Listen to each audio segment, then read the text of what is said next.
Olá, queridos, eu sou Daniel Lima e no vídeo de hoje eu estou recebendo um amigo de longas datas, bastante especial para mim.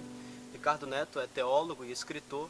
Recentemente ele lançou seu livro com o tema Pedaços do Reino e hoje ele está nos dando a honra de cooperar conosco nesta gravação, onde nós estaremos falando sobre o tema Caminho.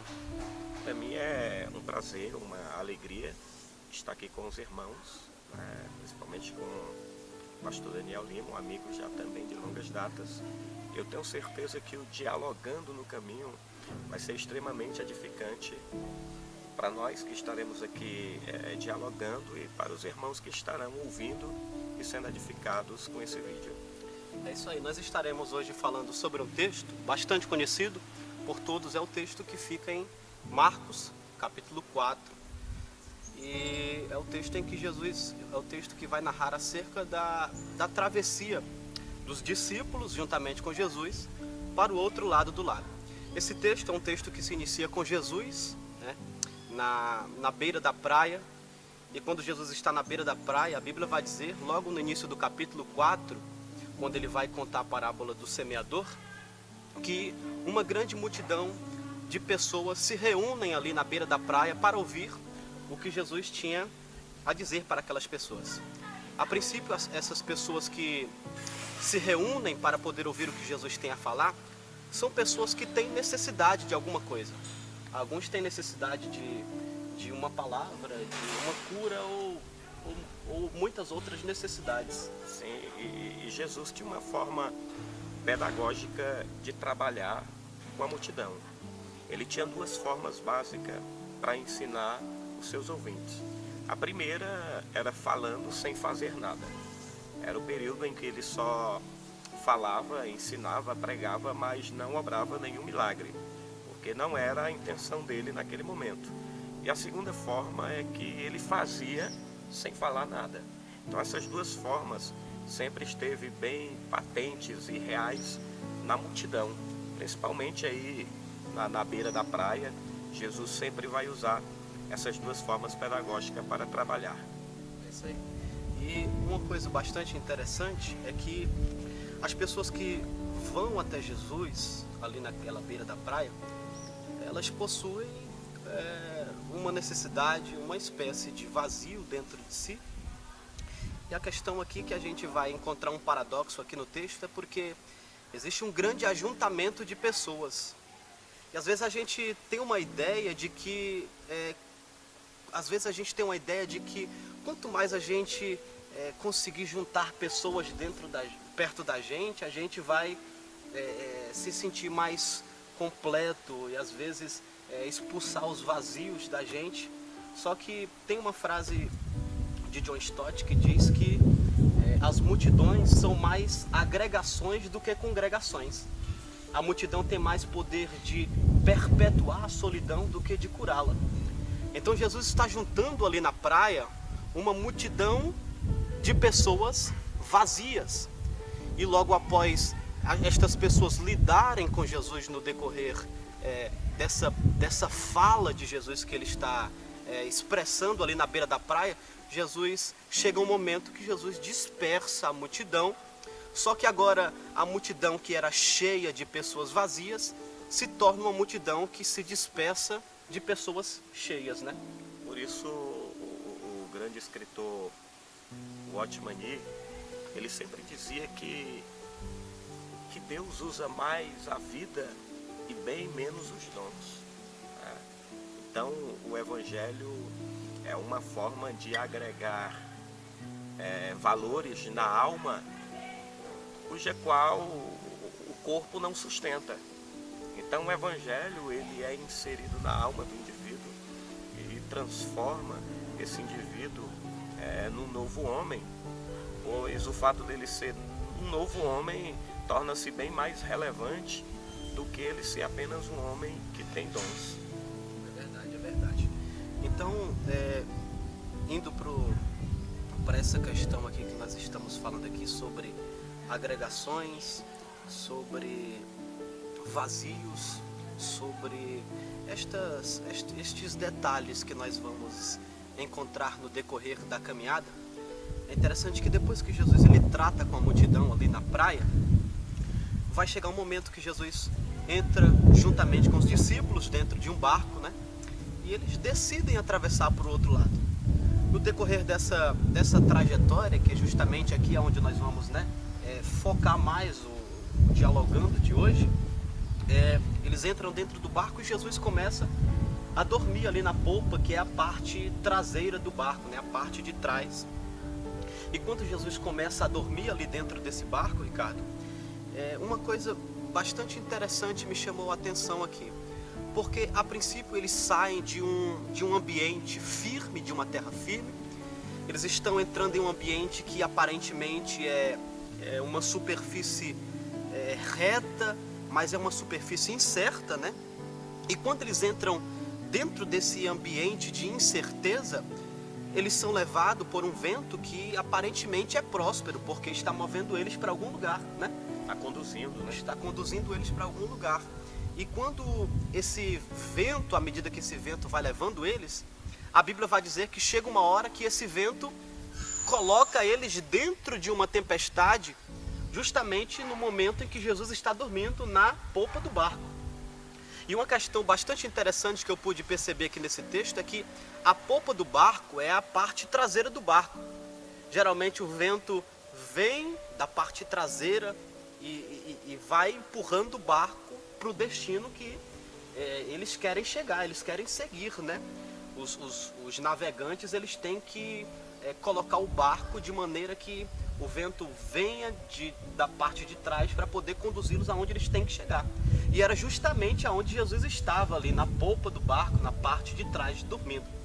E tem uma frase bastante interessante que eu li no livro de Santo Agostinho, Diálogo sobre a Felicidade, que diz que nem tudo que vem de Deus possui a Deus.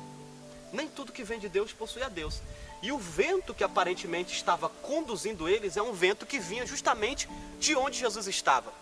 E uma grande lição que eu vejo aqui nesse texto é que melhor do que possuir as coisas que vêm de Deus é possuir o próprio Deus das coisas. Porque Jesus está dentro do barco, né? Mas ele está dormindo, o vento vem de onde Jesus está, mas está conduzindo eles para dentro de uma tempestade. Por quê? Porque melhor do que ter Isaac é ter o Deus de Isaac. Melhor do que ter as bênçãos é ter o Deus da bênção. E querer possuir aquilo que vem de Deus, sem possuir a Deus, é caminhar para dentro da tempestade, né? Por isso que quando eles entram dentro dessa tempestade, eles se apavoram. A tripulação está apavorada, Jesus está dormindo e eles estão com a sentença da morte sobre eles. E há uma forma de se sentirem bem dentro da tempestade, e eles descobrem essa forma. A forma para se sentirem bem, para se sentirem em paz dentro daquela ambiência de tempestade, de ventos fortes, era o ato de irem a Jesus. E foram a Jesus, foram até Jesus e acordaram a Jesus. E esse foi o segredo, porque fica aqui claro que talvez dentro dessa ambiência tempestuosa, de ventos fortes, de instabilidade no barco, talvez eu não chegue onde eu pretendo chegar, mas eu posso chegar até Jesus. E foi o que eles fizeram. Eles chegaram até Jesus e, tendo chegado até Jesus, o milagre ocorreu. Então, talvez a gente não chegue no destino que eu pretendo chegar, mas eu posso chegar até Jesus, ainda que o vento esteja tempestuoso. É isso aí, é isso aí. Isso é um fato bastante interessante, né? Porque às vezes a gente lidar com as tempestades da vida, né? Com aquilo que nos fere, né? No decorrer da caminhada. E às vezes a gente acha que, pronto, essas coisas que acontecem, elas são capazes de nos impedir de chegar até onde nós queremos chegar. Muita gente tem sonhos, tem projetos, né? Muita gente tem desejos, né? E às vezes essas tempestades vêm para tentar nos parar no decorrer da caminhada. Mas sempre será possível chegar até Jesus, né, cara? Sempre será possível chegar até Jesus. E outro fato bastante interessante aqui é que eles estão em meio a uma tempestade e quando eles estão em meio a uma tempestade, o GPS de localização geralmente são os astros do céu, né? Isso. Os astros do céu ditam as regras, né? Norte, sul, leste, oeste, sudeste, né? Que era a forma que os antigos usavam para se localizarem, né? Isso. Eram olhando para os astros. Isso, então é interessante que eles estão em meio a uma tempestade e para eles saírem de dentro da tempestade, eles não vão olhar para os astros dos céus que ditam as regras. A Bíblia vai dizer que eles vão até Jesus. Por quê?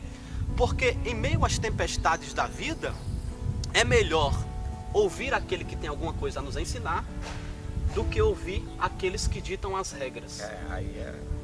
É uma coisa, é um assunto bastante, é um ponto bastante interessante a se pensar, porque muitas das vezes os astros, então aqueles que ditam as regras, né, que nós vemos hoje na mídia, né, muitas das vezes, até mesmo no nosso cotidiano do dia a dia, as pessoas que ditam as regras muitas das vezes vão nos aconselhar que em um momento de crise nos relacionamentos de amizade, nos relacionamentos amorosos, ou seja, qualquer outro tipo de relacionamento, alguém pode até chegar pra gente e dizer, se alguém nos ferir, a gente tem que revidar na mesma moeda, porque a gente tem que mostrar o nosso valor. Mas aquele que tem alguma coisa a nos ensinar, chegou para nós e diz, amai os que vos perseguem, abençoai aqueles que vos amaldiçoam.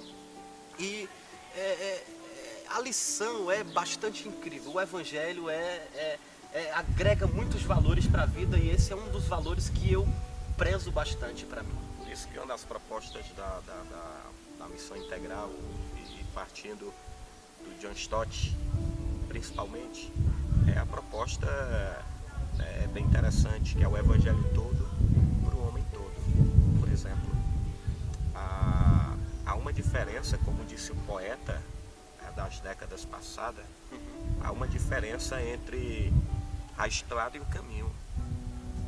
O caminhante pode experimentar a estrada e passar a estrada, caminhar, palmilhar essa estrada por diversas vezes, mas ele não sofrerá nenhum tipo de mudança, e muito menos a estrada. Você pode percorrer o mesmo caminho várias vezes em uma estrada e você vai continuar a mesma pessoa, mas no caminho que o Evangelho propõe, o caminhante, quando ele assume essa postura de caminhar nesse caminho, e aí não é um caminho fixo, é um caminho vivo, é uma proposta viva, o caminhante não torna-se mais o mesmo. Você pode transitar qualquer estrada, você vai continuar o mesmo, mas se você assume a caminhar no caminho que o Evangelho propõe, você nunca mais será o mesmo. Nunca mais. É verdade que é interessante a gente compreender que todas as vezes que Jesus fala de caminho, Jesus fala de uma vereda interior. Sim. Estrada é o que a gente anda do lado de fora, né? Sim, não é uma fixez, né? Não há um ambiente fixo. É por isso que lá na parábola do samaritano a gente tem um caminho, a gente tem uma estrada e tem diversos caminhos, porque esses caminhos são diferentes. Tem um caminho do ladrão, tem um caminho do levita, um caminho do sacerdote, mas tem um caminho do bom samaritano. Então a gente só sofre algum tipo de mudança quando a gente assume andar no caminho que o Cristo propõe para nós. É isso aí. E para a gente encerrar aqui esse dialogando no caminho, né? Uma coisa bastante interessante que a gente vai encontrar aqui nesse texto, que a gente vai perceber, é que os discípulos, a princípio, eles são levados por um vento que eles julgam ser próspero. Só que esse vento está levando eles para dentro de uma tempestade, né? O vento vai conduzindo eles para dentro de uma tempestade. E a questão é que no início eles possuíam o vento. Só que chega um determinado momento que eles não sabem administrar aquilo que ele possui, e aquilo que no princípio eles possuíam, passam a possuir eles, né? Foi se agigantando, foi crescendo. Foi se agigantando, foi crescendo. Então, chega um momento que eles acordam Jesus e Jesus pergunta a eles, homens de pequena fé. Jesus faz uma pergunta, ele pergunta onde é que está a fé deles, né? Onde é que está a fé deles? Naquele momento, Jesus acalma a tempestade. E quando Jesus acalma a tempestade, uma lição bastante importante que nós poderíamos extrair aqui desse texto, né?